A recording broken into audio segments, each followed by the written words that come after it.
नमस्कार मित्रांनो, film talk मराठीमध्ये तुम्हा सर्वांचं मनपूर्वक स्वागत करतो। मित्रांनो, मी आज बघितलं धर्मवीर 2 हा सिनेमा आणि मी याचा नाही एक कॉमन मॅन म्हणून रिव्ह्यू देणार आहे। मी कुठल्या पक्षाचा नाही, मी कुठल्या पार्टीचा नाही। मी तुम्हाला क्लिअर सांगतो की मला एक माणूस म्हणून, सामान्य माणूस म्हणून हा सिनेमा कसा वाटला ते मी तुम्हाला थोडक्यात सांगणार आहे। पहिले तर मी तुम्हाला 3 कारण सांगणार आहे की या सिनेमामध्ये नेमकं कशा प्रकारच्या कम्युनिटीसाठी हा सिनेमा कशा प्रकारे आहे।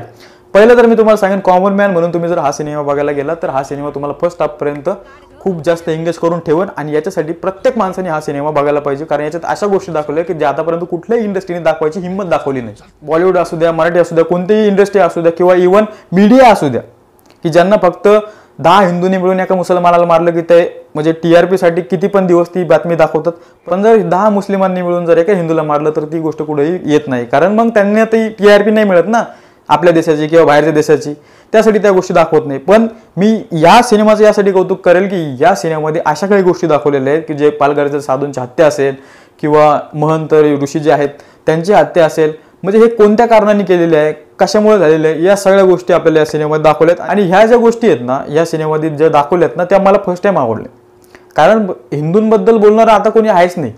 मी तुम्हाला क्लिअरली सांगतो, म्हणजे आता तुम्हाला एक उदाहरण देतो। MIM ची रॅली होती छत्रपती संभाजीनगर पासून तर मुंबईपर्यंत। आता त्यांचा जो प्रवास होता, जिथं जिथं त्यांना छत्रपती संभाजीनगर नाव दिसलं ना त्यांनी त्याच्यावर काळं फासलेलं आहे, त्याच्यावर काळ्या स्प्रेनी किंवा काळ्या पेंटनी ते नाव मिटून टाकलं त्यांनी। आणि तीच गोष्ट जर औरंगाबाद हे नाव असतं आणि हिंदूंनी जर रॅलीमध्ये ते गोष्टी केल्या असत्या ना तर प्रत्येक मीडियाने ती गोष्ट उचलून धरली असती। आज कोणत्या व्यक्तीला माहिती ही गोष्ट झालेली म्हणून, कोणत्या चॅनलने ही गोष्ट दाखवली? तर मी तेच म्हणतो की मीडिया फक्त एकाच पक्षाला खुश करते नेहमी। आणि बॉलिवूड असो, हे गोष्टी असो, तुम्ही बॉलिवूडमध्ये बघा, एका सिनेमामध्ये मी बघितलं होतं की एक मुस्लिम युवक आहे, त्याला सोसायटीमध्ये जागा वगैरे मिळत नाही, तर मग ती जागा का देत नाही, काय नाही देत। आता एक मुस्लिम महिला आहे का पुरुष आहे मला माहित नाही, पण मी एका सिनेमामध्ये एक गोष्ट बघितलं होतं। पंचायतमध्ये पण अशा गोष्टी आहेत, जी वेब सिरीज आहे। तर माझं एकच म्हणणं आहे की प्रत्येक वेळेस बॉलिवूडनी, म्हणजे भारत हा कसा सेक्युलर नाही राहिला मुस्लिमांसाठी किंवा मुस्लिमांसाठी ह्या देश सुरक्षित नाही अशाच गोष्टी दाखवत आल्या, पण हिंदूंसाठी कोणीही सिनेमात कधी बोललेलं नाही, हे तुम्हाला पण चांगलंच माहिती। पण या सिनेमामध्ये सामान्य माणूस म्हणून, हिंदू माणूस म्हणून जर तुम्ही हा सिनेमा बघायला जात असाल तर फर्स्ट हाफ तुमच्यासाठी खूप चांगला आहे। ज्या गोष्टी आतापर्यंत कोणालाही जमल्या नाही त्या या सिनेमाने करून दाखवलेल्या आहेत, त्यासाठी प्रवीण तरडे सरांचं कौतुक करावं तेवढं कमीच आहे।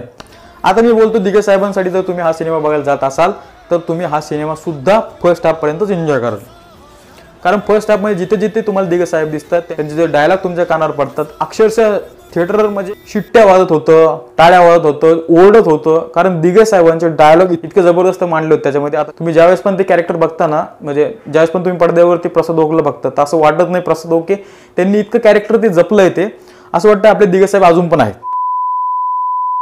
आता मी सांगेन की दिघे साहेबांना जे बघायला गेले तर त्यांना सेकंड हाफ का आवडणार नाही। मेन मुद्दा काय माहिती आहे का, सेकंड हाफ मध्ये शिंदे साहेबांची स्टोरी दाखवलेली।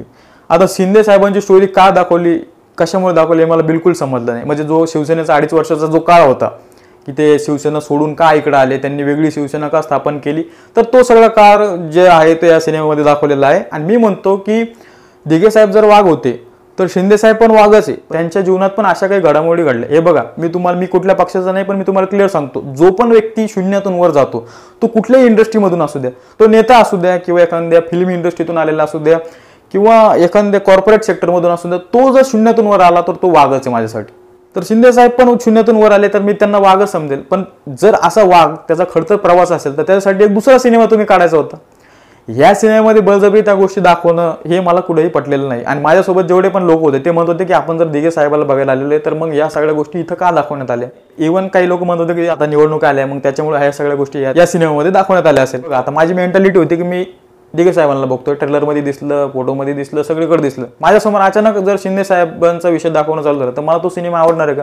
आता माझं हे चॅनल आहे, इथं मी मूवीचे रिव्ह्यू देतो आणि अचानक मी इथं गेमिंग चॅनल स्टार्ट केलं तर तुम्हाला आवडणार आहे का? नाही आवडणार, तसाच विषय असतो।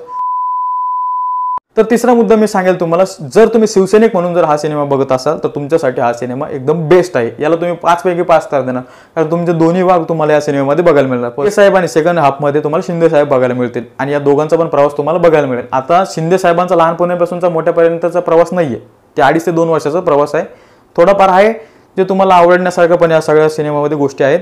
पण मित्रांनो मी खरंच सांगतो, तुम्ही जर हिंदू म्हणून, एक सामान्य माणूस म्हणून जर हा सिनेमा बघत असाल तर फर्स्ट हाफ तुम्हाला खूप एंगेज करून ठेवेल। आणि तुम्ही जर पाहायला जायची इच्छा ठेवत असेल तर फर्स्ट हाफ साठी तर निदान जातो मी हा सिनेमा बघायला, कारण फर्स्ट हाफ मला खूप आवडलेला आहे। कारण ज्या गोष्टी आतापर्यंत कोणत्याही इंडस्ट्रीला जमल्या नाही त्या गोष्टी आपल्या मराठी इंडस्ट्रीने करून दाखवल्या. प्रवीण विठ्ठल तरडे सरांनी ह्या करून दाखवल्या. याच्याबद्दल मी खूप अभिनंदन मानेन. त्या माणसासाठी बोलायला मला शब्दच नाही, कारण ह्या गोष्टी माझ्या मनात होत्या की ह्या गोष्टी कधीतरी कोणत्या सिनेमात दाखवायला पाहिजे, तर त्या या सिनेमामध्ये मला बघायला मिळाल्या.